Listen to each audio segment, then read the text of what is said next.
Welcome back to Dark Souls. Last time, we discovered the weakness of Seath Scaleless. He's hiding a Primordial Crystal somewhere in the Garden of the Duke's Archives. We're here to look for it. On our quest to look for it, we met Siegmund of Katarina, Siegmeyer's daughter. And we also put down a man who idolized someone else over himself. Let's just forget that happened and continue. We're going to head to that giant structure there.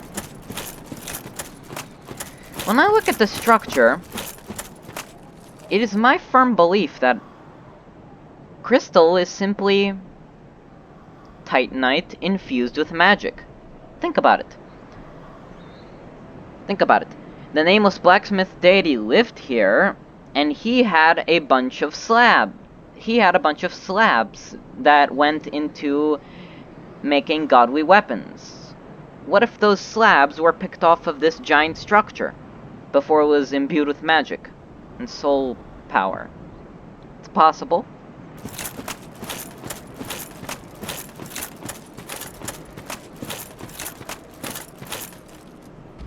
Of course we can't get in here without a fight. Ow.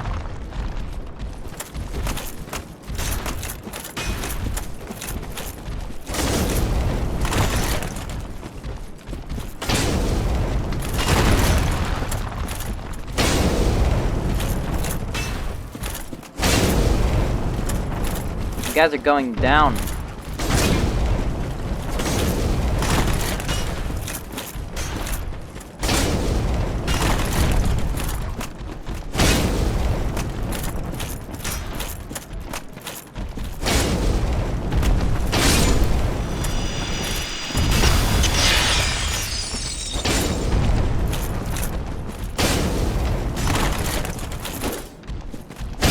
Down. That was easy. More blue titanite that we'll never use. And let's finally go down through the crystal forest. We have some trees here that are completely covered in crystal. This should be the place.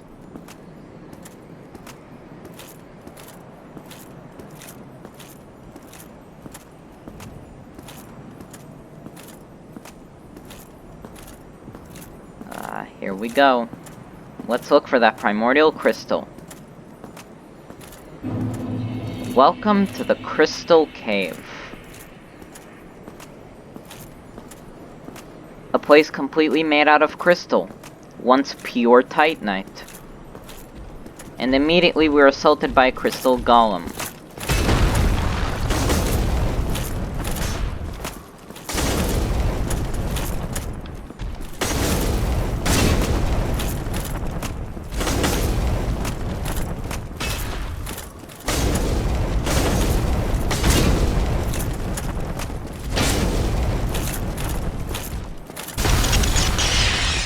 Down.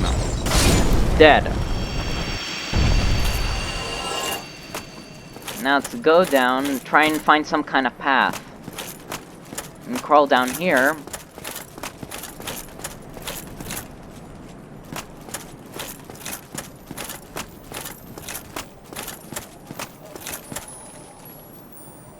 Huh. What's that? That thing looks very familiar. That's because that is a moonlight butterfly. We fought a moonlight butterfly before, all the way back in our first visit to Darkroot Garden. Let's take a look and see if I still have its soul. So yes, I do. Soul of the mystical moonlight butterfly. The butterfly's soul is a creation of Seath the Scaleless. It flew all the way from the Duke's Archives to the Darkroot Garden. I don't know why.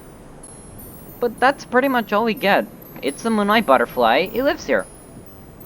Made of moonlight. I highly suggest you do not make them mad, or you're not gonna be happy. Guess we have no choice but to jump. Or not. An invisible path.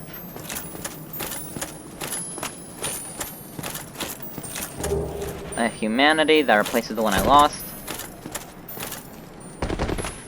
Oh no.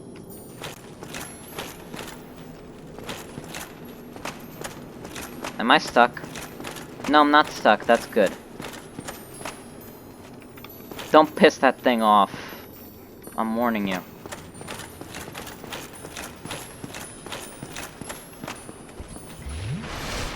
Here we have another invisible path. But how are you supposed to walk across them? Path ahead? Well, there are these things that are touching the ground.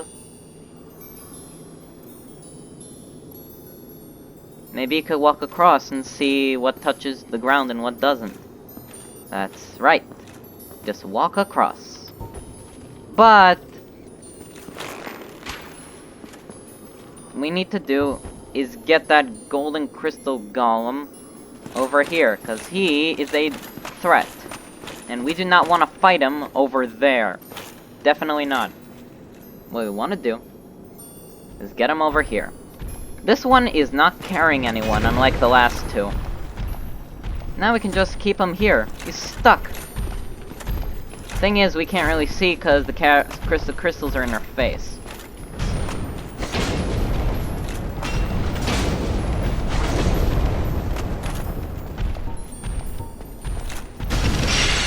Well, I guess we can use our fire.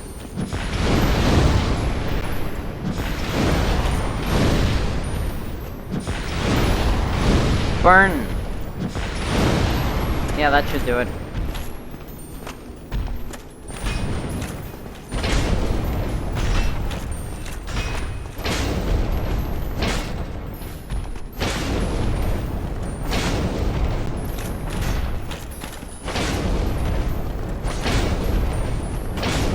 And he's down.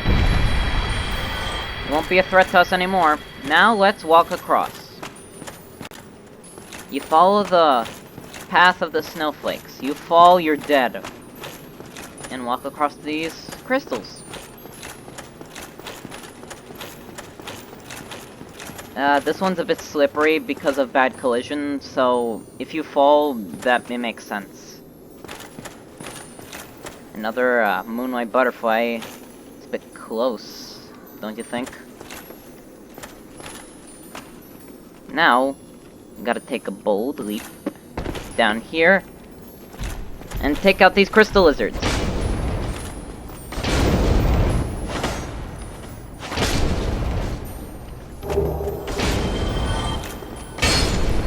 Dead. That's nice, I guess. I've made a debate whether I want to get that item over there or not. I made my decision. Hell no. No way. I'm not doing that. It's suicidal. What I will do, however, is get out an item. I would like to pull out my prism stones. Because it's at this point that we have a use for them. Walk over here. Imminent fall. You move left or right, you fall down there and you have to deal with him.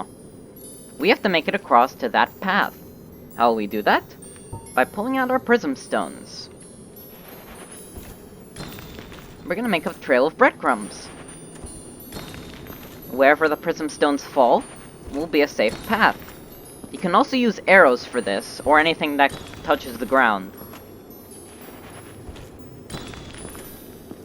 In my opinion, these invisible paths are a bit, BS. Because how are you supposed to know that the prism stones work like this? Well, it's in the description. That's pretty much it. I like it. It may be a bit slow, though. That's why they don't like it. And imagine having to run back. I wouldn't be caught dead running back through this.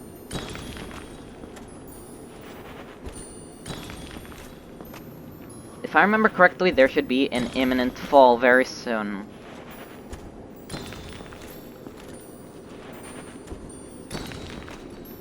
No imminent fall yet.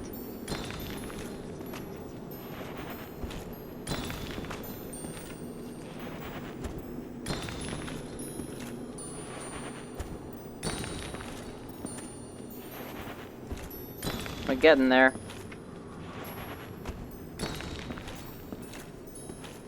Made it to the end. A complete straight path right there. That's the straightest I've ever seen it. That looks really cool.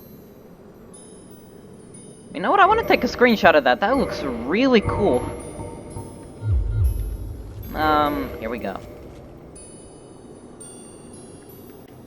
Yeah, that's really pretty.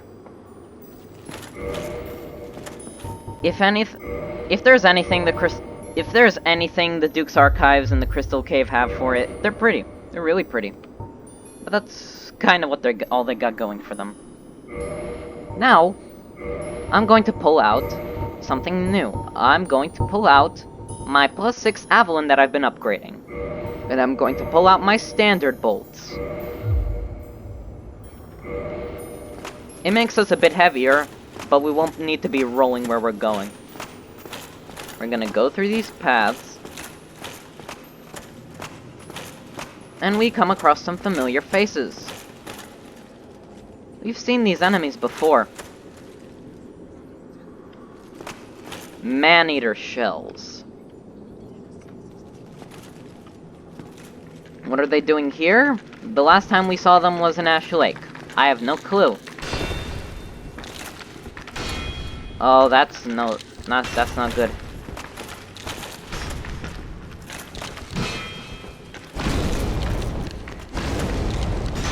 Ow.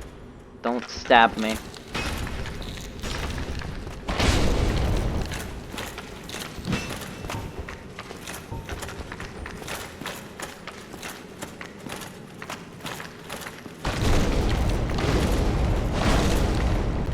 You know what? My plan isn't gonna work. They're getting too close.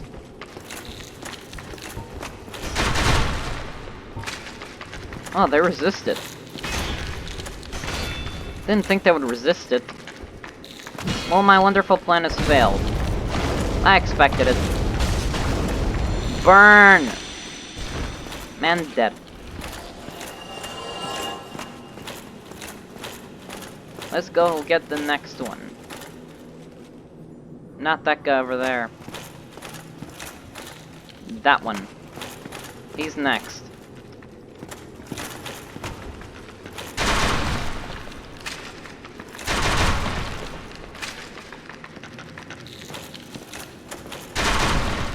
You can shoot them in the mouth if you want.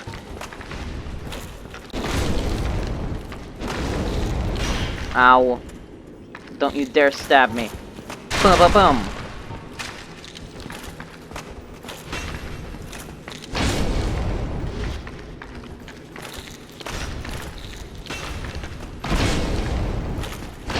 And he's dead too. And we get a purging stone. It could be helpful for dealing with that cursed breath that Seath has. Cursed crystal breath.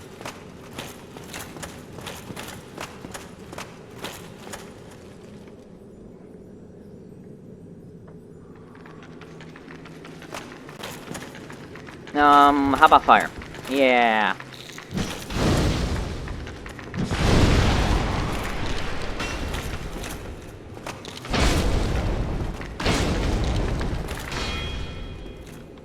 Thank you, shield, for being helpful.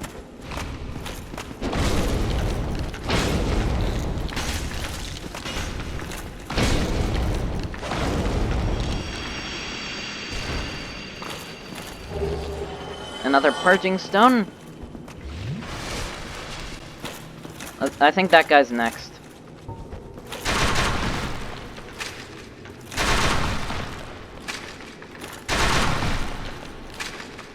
Shoot him dead.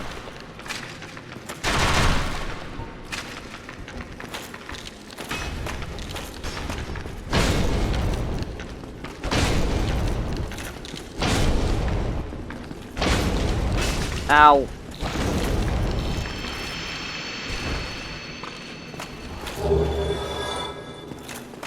And don't forget about that guy in the back.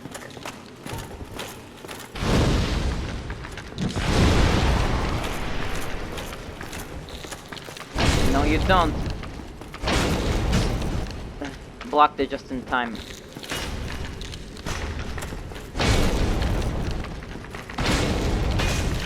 I am not playing safe. Whoa!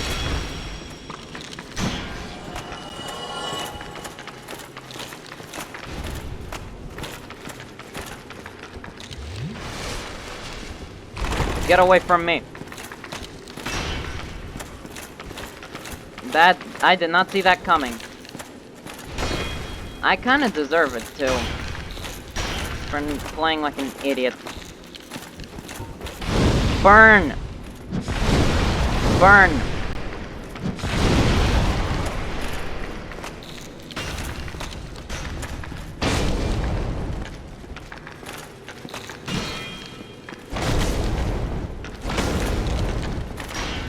I'll survive. That should be all of them. All dead. Yep. I really should have seen that one coming. Why didn't I? I don't know. But they're all dead. I realized how worthless Evelyn is. Don't use crossbows. They suck. It was actually pretty helpful. It worked. It stunned them a bit. But I just wanted to use it once, because I never used a crossbow before. Longbow back on. Prism stones can go off. As for our ring, I don't know what I'd like to put on. I think I might need a ring of sacrifice, just in case, because I don't want to get screwed. I have enough curse resistance because of all my humanity. I have enough curse resist. Yeah, ring of sacrifice would probably be best.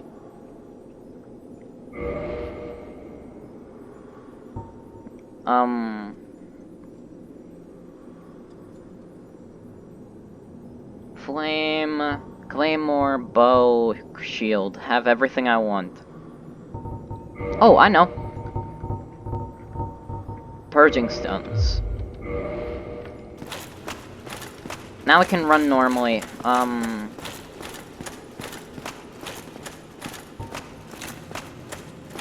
Well, we have our sword. We have our flame. We're ready.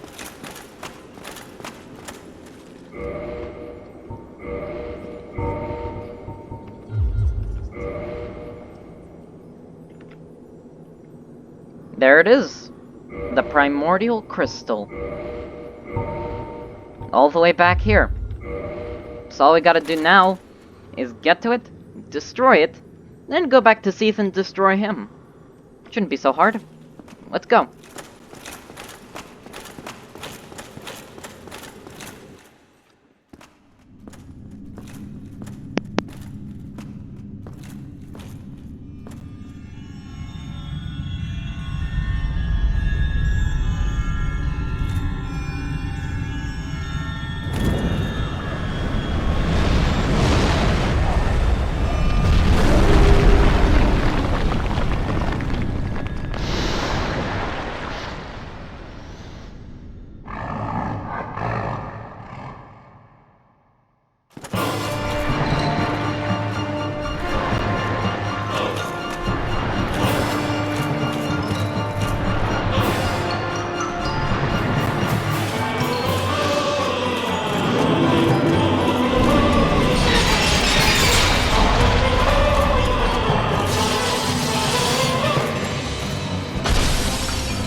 Victory achieved.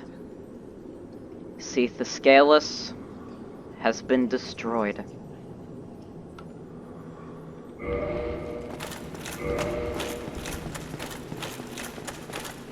Well, if I have to talk about if I have to say something about Seath, first let's talk about his boss theme. It's supposed to be dissonant and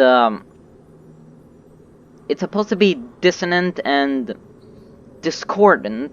There's supposed to be discord on purpose. It sounds like a bunch of guys banging their sticks on crystals. It's supposed to be discordant, like to represent Seath's madness. Seath gets a lot more development than Nito ever did. Right here, we cut off Seath's tail. Normally it's supposed to be able to jiggle, but it ain't doing it. There's meat inside. He's mortal. And when we cut off his tail, we got... Where is it? Here it is. The Moonlight Greatsword. A weapon that only does magic damage, and only has an intelligence scaling. If you are a sorcerer, use this weapon. It is very, very good for a sorcerer build. This sword, one of the rare dragon weapons, came from the tale of Seath the Scaleless, the pale white dragon who betrayed his own. Seath is the grandfather of sorcery, and this sword is imbued with his magic, which shall be unleashed as a wave of moonlight. A dragon weapon that came from Seath's tale, an idea of moonlight. Seath is the grandfather of sorcery. We know that pyromancy comes from the Witch of Izalith and miracles come from Gwyn. This is directly where sorcery comes from. And the Vinheim Dragon School learned it from Seath and his research.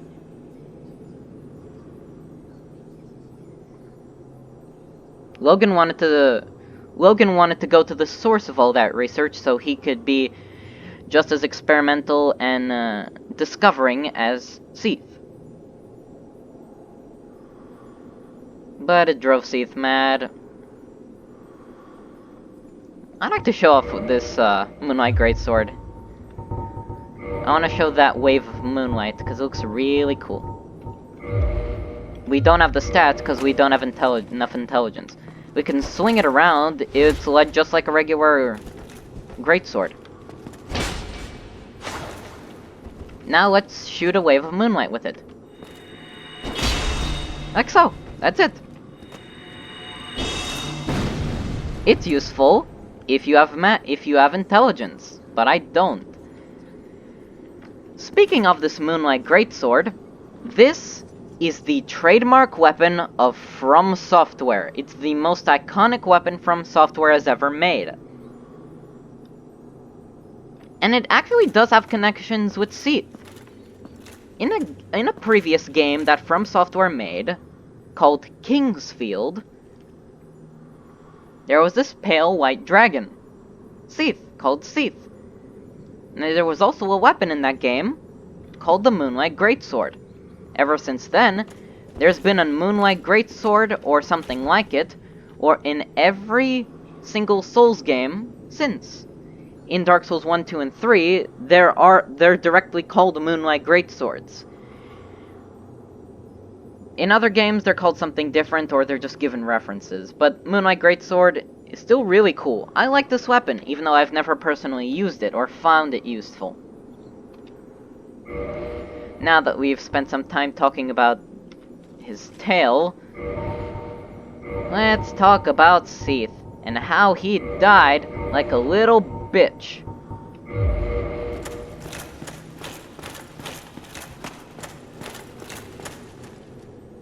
How's it feel, Seath, to be a bitch?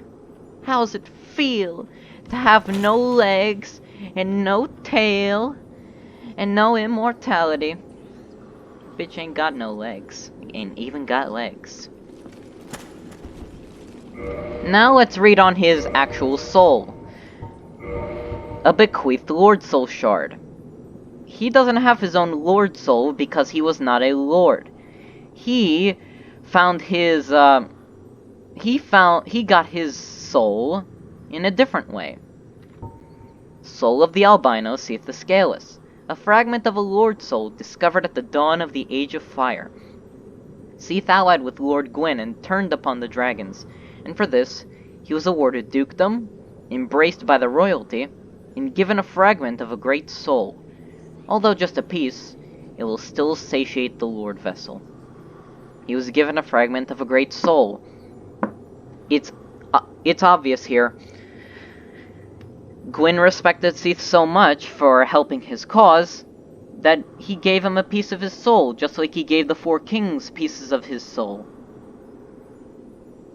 To a dragon of all things. Because normally dragons don't have souls. Seath the Scaleless falls. Tried to defend his crystal, but he ended up destroying it himself.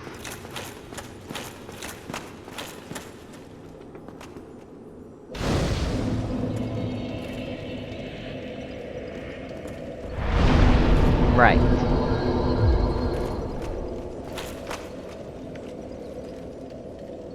Next time on Dark Souls, we see the aftermath of Seath's death. See you guys then.